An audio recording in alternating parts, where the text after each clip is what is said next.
The WHO chief clear that attacks on healthcare facilities are a violation of international humanitarian law and deprives people of urgently needed care, appealing directly to the Council for three things. We urge the Security Council to work for an immediate ceasefire and a political solution. Prolonged conflict is in nobody's interest and will only prolong the suffering of the most vulnerable. The life-saving medicine we need right now is peace.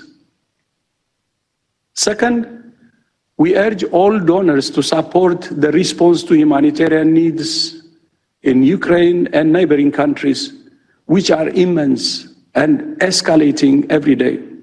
Although Ukraine is rightly the focus of the world's attention, I urge you not to lose sight of the many other crises in which people are suffering. Dr. Ghebreyesus listed Afghanistan, Tigray, Ethiopia, Syria and Yemen among a host of global hotspots that require the world's continued attention despite the justified focus on Ukraine.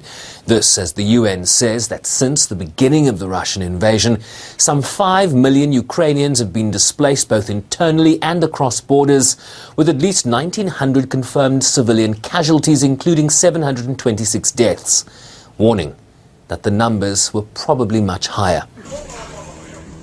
UN officials say most of the casualties were caused by the use of explosive weapons in populated areas.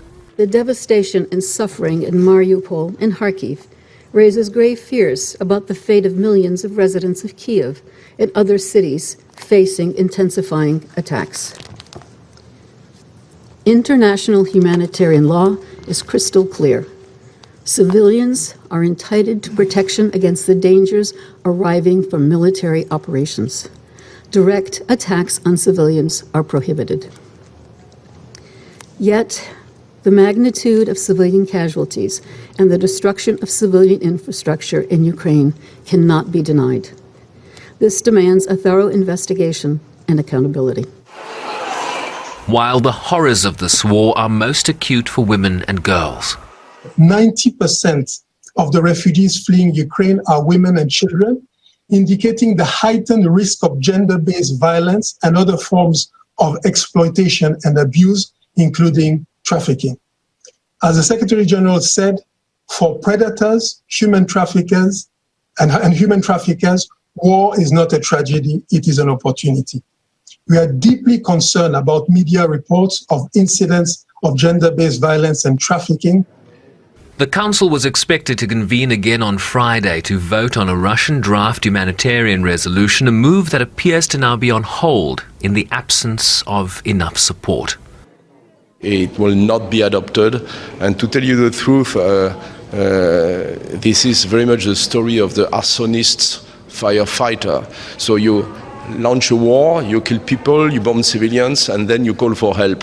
So I think this is the reason why this project is not serious, and I think it will fail with a huge majority.